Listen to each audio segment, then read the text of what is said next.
we are in SONAS Bathrooms Showrooms to help you with some expert advice on planning your bathroom with Richard Sloan from SONAS. This is part of a series of videos to help you to navigate your way through the journey of planning your bathroom with guidance from leading bathroom brand SONAS.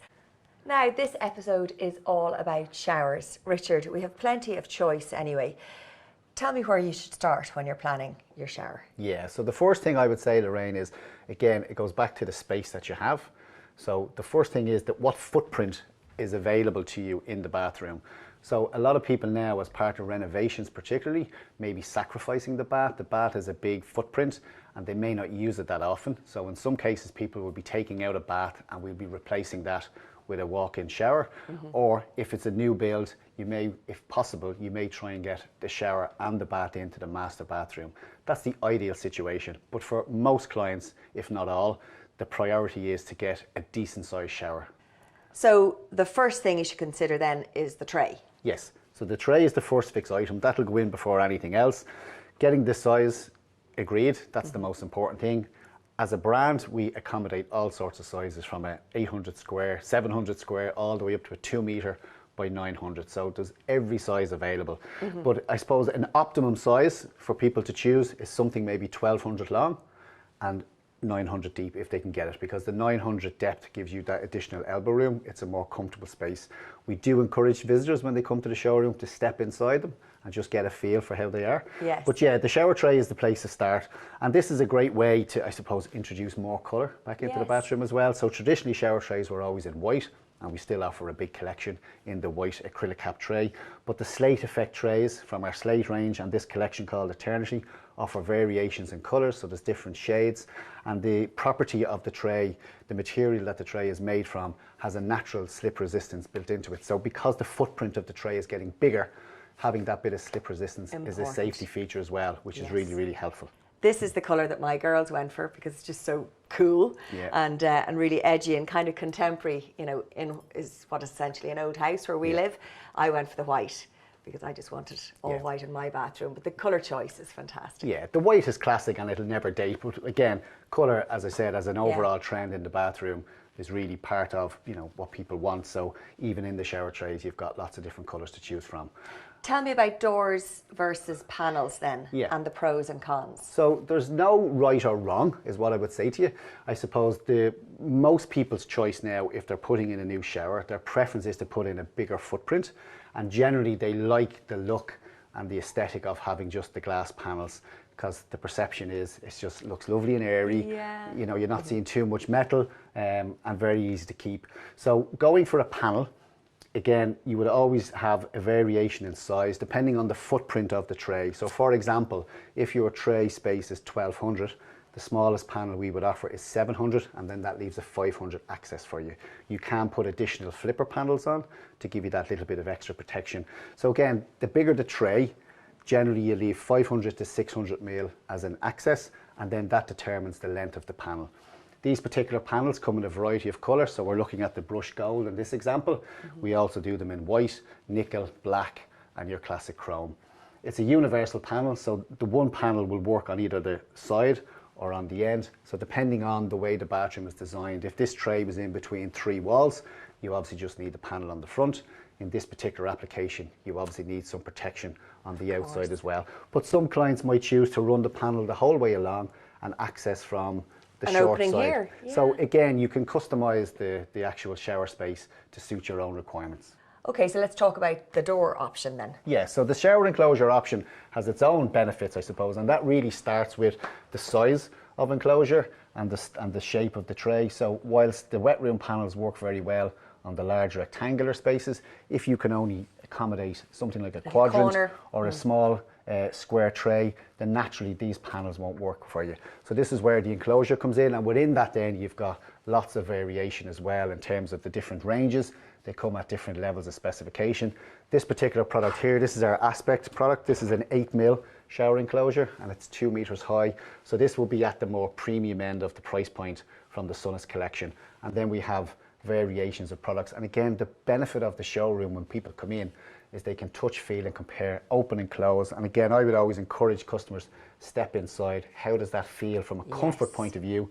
We all come in different shapes and sizes. So whilst the space available is one determination, but the actual, I suppose the size of the customer, if you've got a really big guy and he needs a good access, then we have different solutions depending on the requirements for the customer. So this is a quadrant. That's pretty straightforward. When you move into squares and rectangles, you've got all sorts of options, from sliding doors to bifold doors that fold in on themselves. So neat. You have doors that hinge and pull out. This is an example of a sliding door. So again, it all depends on the footprint of the shower tray and the space that you have, and then we try and find the optimum solution for you when it comes to the enclosure. Colour has also now come into the shower trim, enclosures. The difference in so this you can one. see the Aspect 8mm product here in the black finish, which is a beautiful product, and it's only when you actually see it in situ you kind of think, I'd be brave enough to put that in to my own home. It's fabulous. It really is, and so smooth as well, and sturdy. Okay, talk me through shower valves then. Okay, follow me if you can, all right? Ooh. So, when it comes to showering in your home, there's generally going to be a number of options, okay? Some people will opt for an electric shower. So if you don't have a hot water source readily available at any one time and you want to be able to jump in and have a shower, the electric shower is a great solution for that, okay? However, most new builds now, modern homes, tend to have plumbing and heating systems that have hot water on tap. So when you have a hot water source available to you, so in old language, your cylinder full of hot water, ready to go, you've basically got two different options. You've got a thermostatic option or a non-thermostatic. A thermostatic option means that it has a safety feature built into the shower itself, and when that water is flowing through the shower, it can pick up variations in temperature and flow rates, and that actually regulates the temperature, and that's what keeps the hot water temperature safe. That's the most important thing when it comes to showering, okay? From an aesthetic point of view, this would be probably the most common solution now that people go for. This is what we call a surface mounted T-bar. This is exactly what I have. Yeah. So it gives you the benefit of the rain head, but it also gives you the flexibility and the additional functionality of the hand shower, which is really, really important.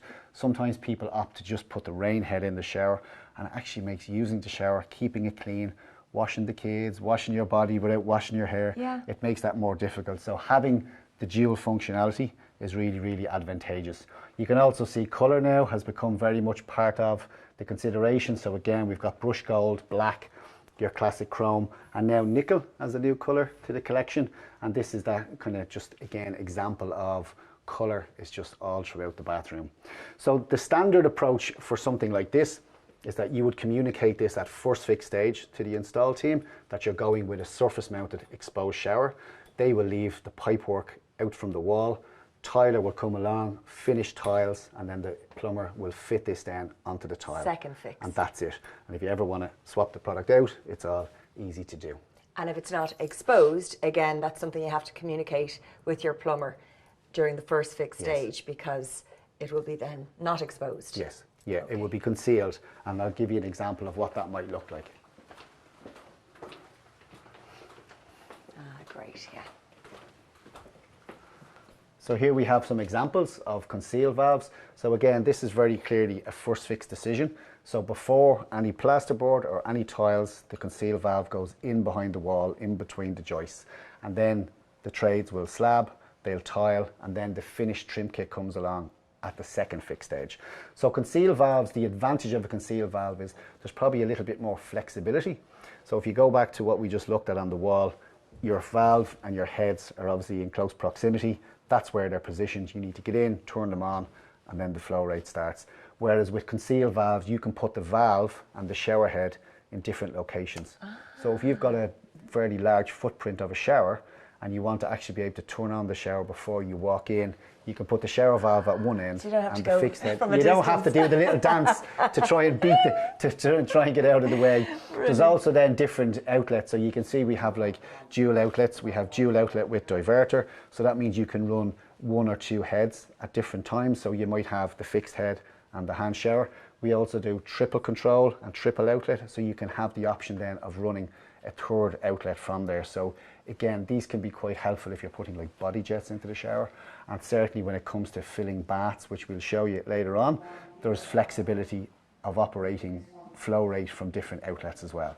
Right. So that's the main advantage of the concealed valves. These are all obviously touch control. You have push control options as well. And then this would be an example of a non-thermostatic shower, which I mentioned to you just a little bit ago. So these all have the thermostatic controls built in. This particular product would be what we call non-thermostatic, so it's not regulating any water temperature. So this is fine in a balanced system. So if your plumbing system is balanced and there's not much variation between the flow rates and the temperature, so you won't get any kind of scalding. Whereas if you had got an old system and there's a lot of variation kicking around. Have you ever been in a hotel and the shower is going from really hot to really cold? That's variation on the line, and it's not obviously giving you that consistency in terms of water temperature.